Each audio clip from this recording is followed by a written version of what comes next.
प्रिय विद्यार्थियों, good morning. मैं डॉक्टर चंदन प्रकाश, लेक्चरर इतिहास विभाग, वीर विरमदेव राजकीय स्नातकोत्तर महाविद्यालय जालोर में अपने पर्सनल यूट्यूब चैनल पर आप सभी का हार्दिक स्वागत करता हूं। प्रिय विद्यार्थियों, आज हम BA part first year paper second के अंतर्गत प्राचीन काल में नारी की स्थिति के बारे में अध्ययन करेंगे। प्राचीन युग में नारी का स्थान परिवार और समाज में महत्वपूर्ण माना जाता था। भारतीय विचारकों ने नारी के गौरव को मान्यता दी है। पितृसत्तात्मक परिवार प्रणाली के उपरांत भी समाज में स्त्रियों को सम्मान एवं प्रतिष्ठा प्राप्त थी। कन्या के रूप में, पत्नी के रूप में तथा माँ के रूप में वह हिंदू परिवार और समाज में आदर का पात्र थी। भारतीय धर्मशास्त्र में नारी सर्वशक्ति संपन्ना मानी गई तथा विद्या, शील, ममता, यश और संपत्ति की प्रतीक समझी गई। सने सने समाज में उसका महत्व इतना बड़ा कि उसके बिना अकेला पुरुष अपूर्ण और अधूरा समझा गया। जब तक पुरुष विवाहोपरांत भार्या की प्राप्ति नहीं कर लेता, तब तक वह आधा ही कहा जाता था। आधा शरीर सब कुछ नहीं कर पाता था और प्रजोत्पत्ति भी पूरा शरीर होने पर ही हो सकती थी और शरीर की पूर्णता विवाहिता पत्नी से ही संभव थी। इसलिए स्त्री पुरुष की अर्धांगिनी मानी जाती थी तथा श्री और लक्ष्मी के रूप में वह मनुष्य के जीवन को सुख और समृद्धि से दीप्ति एवं पुंजित करने वाली कही गई। नारी की स्थिति में युग के अनुरूप परिवर्तन होता रहा है।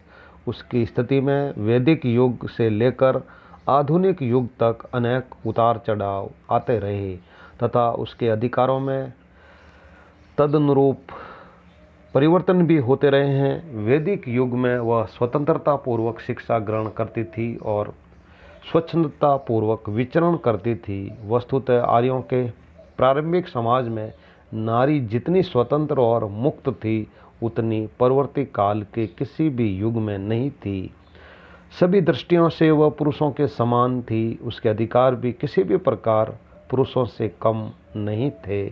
सामाजिक और धार्मिक उत्सवों समारोह में वे अलंकृत होकर बिना किसी प्रतिबंध के उन्मुक्त होकर हिस्सा लेती थी। पुरुषों के साथ वे यज्ञ में सम्मिलित होकर कार्य विधि संचालित करती थी। बिना उसके सहयोग के यज्ञ पूरा नहीं माना जाता था। अकेला पुरुष यज्ञ के लिए अयोग्य था। पुरुषों के लिए उनका याज्ञिक और धार्मिक सहयोग कालांतर में अनिवार्य हो गया।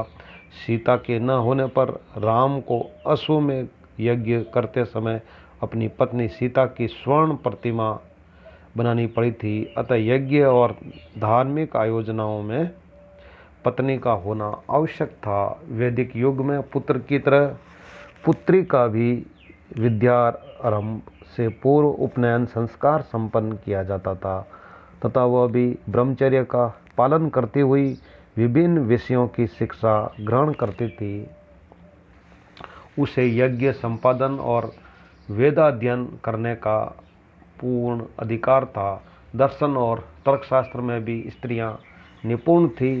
सभी सभा गोष्ठियों में वे ऋग्वेद की ऋचाओं का गान करती थी। ऋग्वेद में उल्लेखित है कि कतिपय विदुषी स्त्रियों ने ऋग्वेद की अनेक ऋचाओं का प्रणयन करने में योगदान दिया था। उस युग में बौद्धिक योगदान करने वाली ऐसी 20 कवियत्रियां थी। रोमसा, अपाला, उर्वशी, विश्वधारा, सिकता, निबाबरी, घोषा, लोपामुद्रा आदि पंडित स्त्रियां इनमें अधिक प्रसिद्ध है। सूत्रकाल तक भी स्त्रियां यज्ञ संपादित किया करती थी।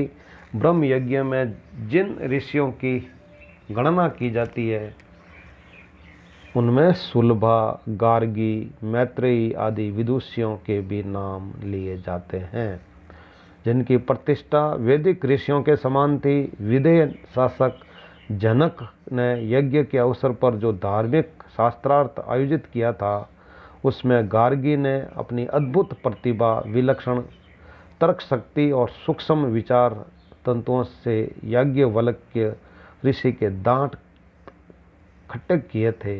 इन साक्ष्यों से विदित होता है कि वैदिक युग में स्त्रियों की शिक्षा का उचित प्रबंध था। वैदिक गान के अतिरिक्त वह ललित कलाओं में पारंगत थी। इससे स्पष्ट है कि उस युग की स्त्रियां ब्रह्मचर्य का अनुगमन करती हुई उपनयन संस्कार भी करती थी। कन्या के लिए उपनयन का विधान मनु ने भी किया है। वैदिक युग में छात्राओं के दो वर्ग थे, एक सद्योवधू और दूसरा ब्रह्मवादिनी। सद्योवधू वे छात्राएं थीं जो विवाह के पूर्व तक कुछ वेद मंत्रों और याज्ञिक प्रार्थनाओं का ज्ञान प्राप्त कर लेती थी, तथा ब्रह्मवादिनी वे थी जो अपनी शिक्षा पूर्ण करने में अपना संपूर्ण जीवन लगा देती थी। ऋषि कुशध्वज की कन्या वेदवती ऐसी ही ब्रह्मवादिनी स्त्री थी। ऐसी स्त्रियां बहुमुखी प्रतिभा संपन्न होती थी। उस युग में सशिक्षा का भी प्रचलन था। वाल्मीकि आश्रय में आत्रेय और लव कुश ने साथ साथ शिक्षा ग्रहण की थी। सशिक्षा का उदाहरण महाभारत में भी मिलता है, जब अम्बा और शेखावती एक साथ शिक्षा ग्रहण करते थे। अनेक स्त्रियां शिक्षिका बनकर अध्यापिकाओं का जीवन व्यतीत करती थी। ऐसी स्त्रियां उपाध्याया कहलाती थी। पुराणों से ज्ञात होता है कि नारी शिक्षा के दो रूप थे, एक आध्यात्मिक और दूसरा व्यवहारिक। आध्यात्मिक शिक्षा ग्रहण करने वाली स्त्रियां ब्रह्मवादिनी होती थी। इसके अतिरिक्त व्यवहारिक शिक्षा ग्रहण करने वाली ऐसी कन्याओं का संदर्भ है जिन्होंने अपनी तपस्या के बल पर मनोनुकूल वर प्राप्त किया था। यही नहीं, गृह में निवास करती हुई कन्याएं गृहस्थिक शिक्षा से भी अवगत हुआ करती थी। पूर्व वैदिक युगीन अपाला नामक कन्या अपने पिता के कृषि कार्य में सहयोग प्रदान करती थी। उस युग की अन्य अधिकांश कन्याएं गाय दूहना भी जानती थी, इसलिए कन्याओं को दुहिता भी कहा जाता था। वे सूत काटना, बुनना और वस्त्र सिलना भी जानती थी। वे ललित कलाओं में भी निपुण होती थी। दूसरी सदी ईसा पूर्व तक स्त्री का उपनयन व्यवहार बंद हो चुका था। विवाह के अवसर पर उसका उपनयन संस्कार संपन्न कर दिया जाता था। इस संबंध में मनु का कथन है कि पति ही कन्या का आचार्य, विवाह ही उसका उपनयन संस्कार, पति की सेवा ही उसका आश्रय, निवास और गृहस्थी के कार्य ही दैनिक धार्मिक अनुष्ठान थे। स्मृतिकारों ने व्यवस्था दी कि बालिकाओं के उपनयन में वैदिक मंत्र नहीं पढ़ना चाहिए। कालांतर में शूद्रों की तरह उन्हें भी वेदों के पठन पाठन और यज्ञों में सम्मिलित होने के अधिकार से वंचित कर दिया गया। वस्तुतः शिक्षण संस्थाओं और गुरुकुलों में जाकर ज्ञान प्राप्त करना कन्या के लिए अतीत की बात हो गई थी। वह केवल माता पिता भाई बंधु से अपने घर पर ही शिक्षा प्राप्त कर सकती थी। पूर्व मध्य युग तक आते आते नारी शिक्षा का प्रसार अवरुद्ध हो चुका था, किंतु अभिजात वर्ग में सुसंस्कृत और सुबोध स्त्रियों की कमी नहीं थी। वे प्राकृत और संस्कृत में दक्ष होती थी। काव्य, संगीत, नृत्य, वाद्य और चित्रकला में भी वे प्रवीण होती थी। बाण ने अपने हर्ष चरित्र में लिखा है कि राज्यश्री नृत्य, गीत आदि में विदग्ध सखियों के बीच सकल कलाओं का प्रतिदिन अधिकाधिक परिचय प्राप्त करती हुई स्नेह स्नेह बढ़ रही थी। इस युग में अनेक प्रज्ञा संपन्न स्त्रियां हुई जिन्होंने अपनी उत्कृष्ट रचना शैली और काव्य कला से साहित्यिक योगदान किया। कविवर राजशेखर की पत्नी अवंती सुंदरी उत्कृष्ट कवियत्री और टीकाकार थी।